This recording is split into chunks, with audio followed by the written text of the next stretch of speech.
Well, hello, folks out there in YouTube land. Got a big show. This is a crazy show here. Alabama is in shock.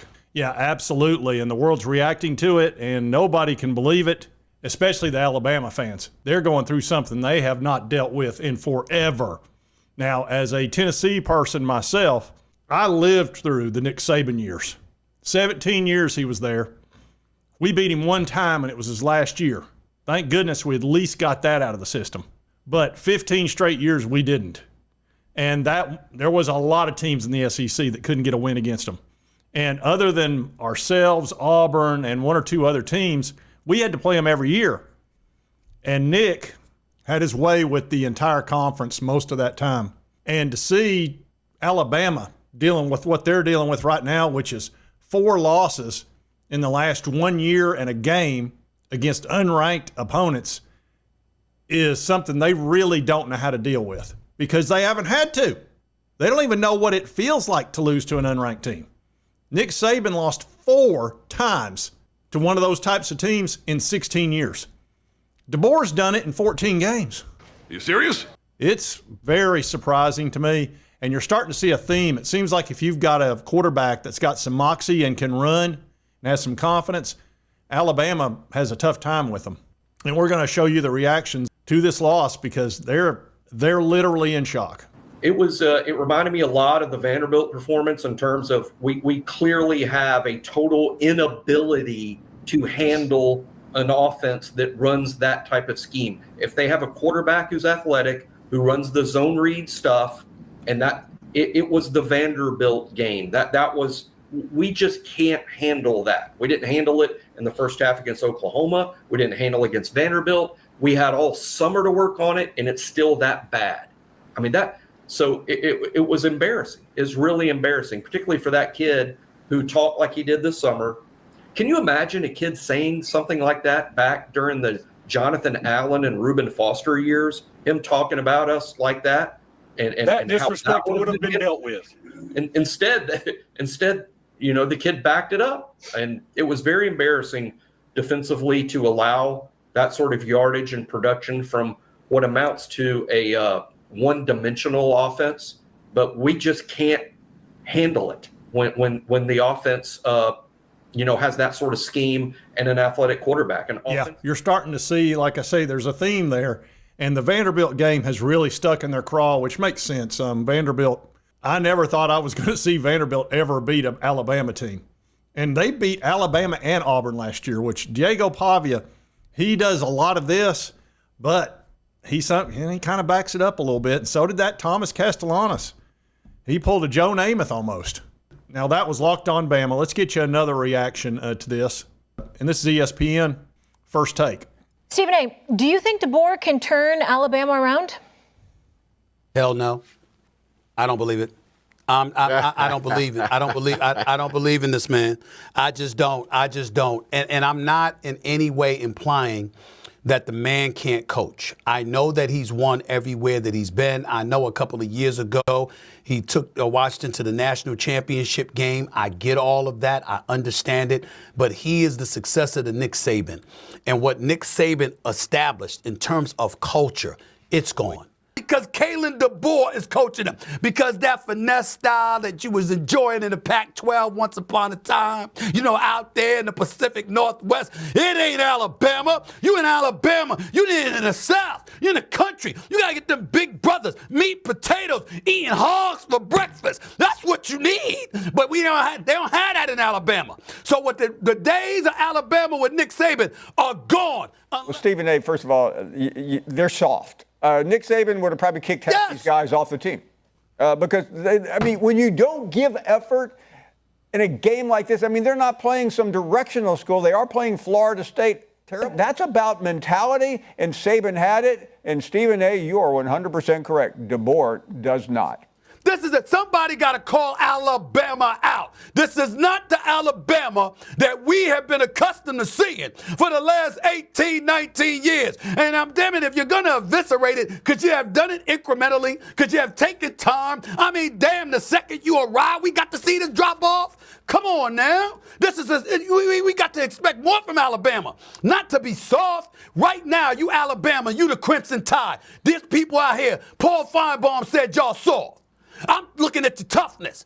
Castellano basically punked y'all. Told y'all, I'm going to whip y'all you know what. Y'all can't stop me. Nick Saban can't save you before the game. And you go out there and get whipped like that. They got whipped at both lines of scrimmage. This is embarrassing. This is not Alabama football. I don't know what the hell this is. Ain't no roll tide. We got to take that out of that vernacular. Wipe it away. No more roll tide. You don't deserve it. You don't deserve it, okay? You don't deserve roll tide, okay? Because you're getting rolled over. That's what happened. I'm afraid you're just too darn loud. Next, please. Stephen A. Smith has got to learn to come out of his shell and tell us what he really thinks. And show a little emotion. Anyway, yeah, this has got everybody uproared. Because nobody has seen this in so long. You know, they've been on top of the mountain. And to see them struggling like this is just weird for everybody. Now, Auburn, I know they're the most upset about this. They're just tore up about it.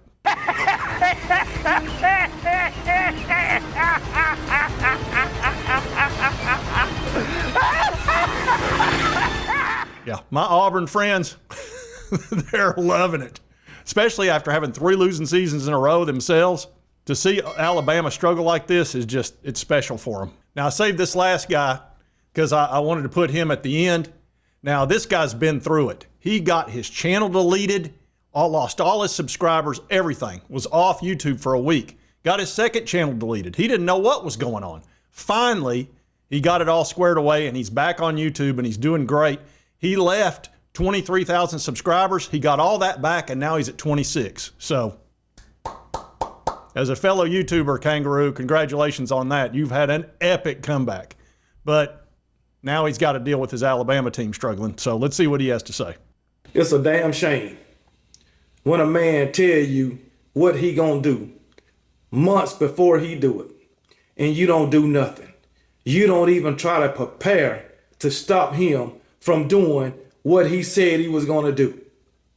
Thomas Castellanos did exactly what he said he was going to do against Alabama and more. He said it. They can't stop me. And he proved them right. Alabama ain't nothing but talk. I don't care if you Alabama fans don't like what I'm saying, but it comes to a point where you just got to realize the truth. I know it's game 1. But I don't care if Alabama reel off 11 straight wins the rest of the season, which we all know that ain't going to happen. That ain't going to happen.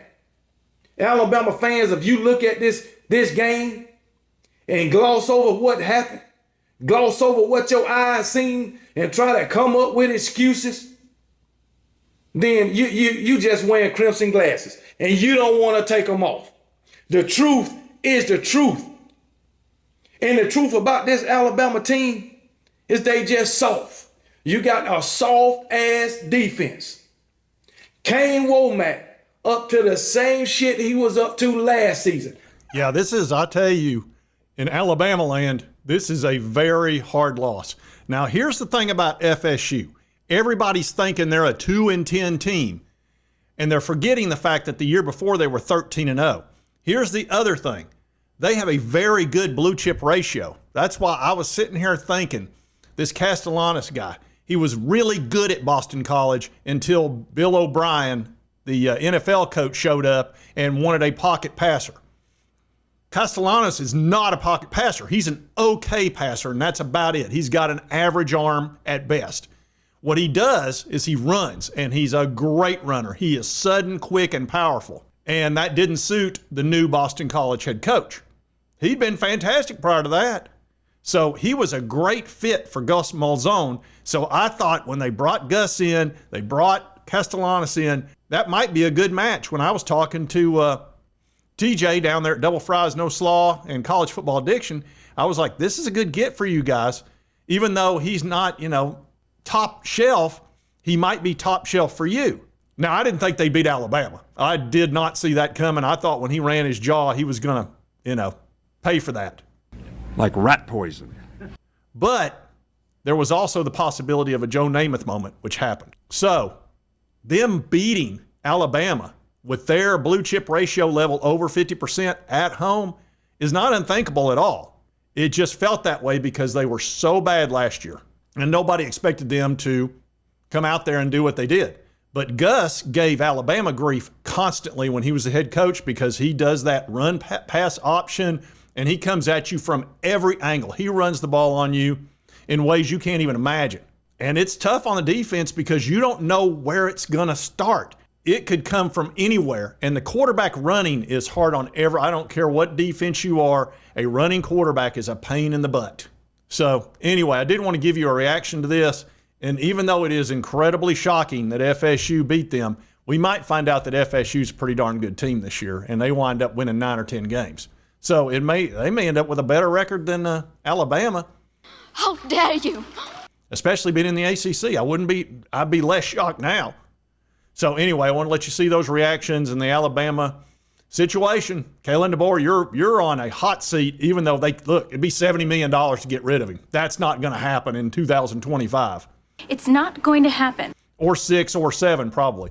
So if he doesn't get it worked out, man, could this be the new world for Alabama? They're recruiting so well, though. They've got a blue chip ratio. It's insane. It's like 90%. I don't know. Maybe he's not as good a coach as I think he is. The guy's won everywhere he's been. We'll see. It might work out for him. You never know. Anyway, if you like this content, be sure to hit that like button. Let's me know to continue cover all these big college sports stories. If you've not subscribed, boom, boom, and boom.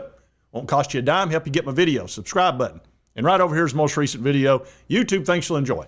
We'll see you next time on Sports Talk Jay. What happened? Are you okay? He slimed me. That's great.